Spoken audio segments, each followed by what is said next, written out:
Hey everyone, and thank you for tuning in into a new episode of NCXPC, I guess in front of the scenes. My name is Ivan, and I'm here today to talk about single GTX 670 versus dual 650 Ti boosts performance.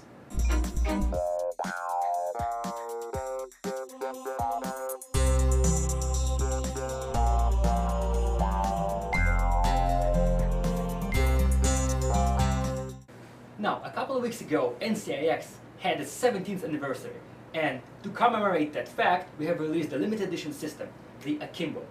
Immediately after the launch, the comments got flooded with discussion of why did you guys go with dual 650 Ti boosts in SLI as opposed to single, more powerful solution. Now, as you know, men lie, women lie, numbers don't.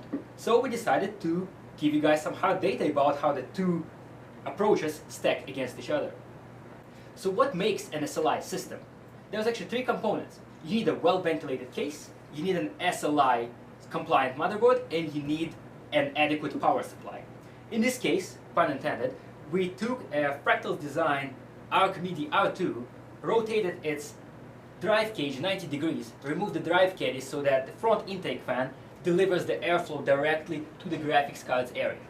Second component is having the SLI qualified motherboard, and these days the SLI certification can be found on even mid-range boards, and chances are if you're looking for a pretty powerful gaming system, you are not going to skimp out on the motherboard to begin with. The third component is a power supply.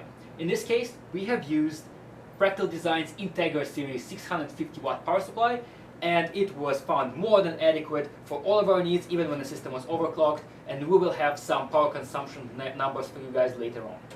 Alright, and now down to some benchmarks. First up, we have compared the two solutions in the Firestrike part of the new 3D Mark benchmarking suite at Extreme preset.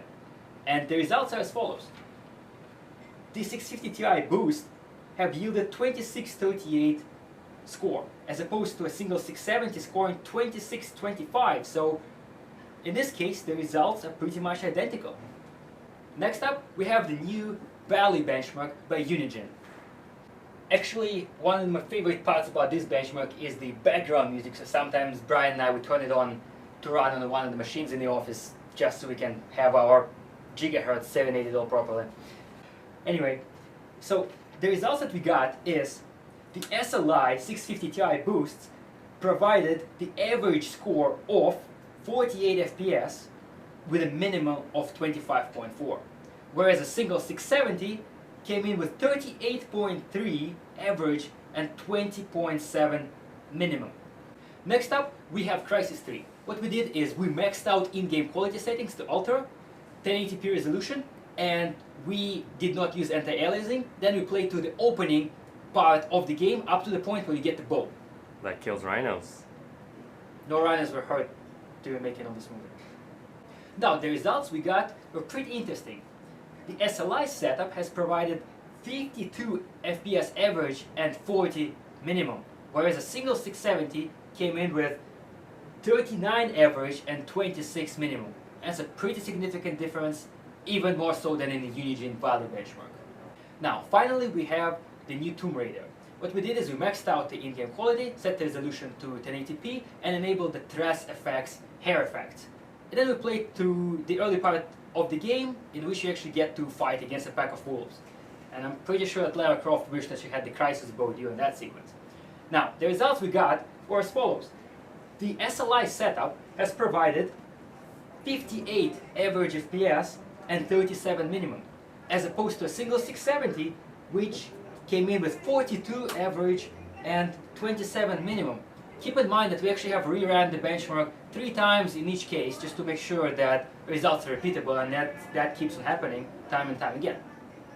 So, at least in the benchmarks that we have run, the dual 650 Ti SLI setup consistently outperformed a single GTX 670.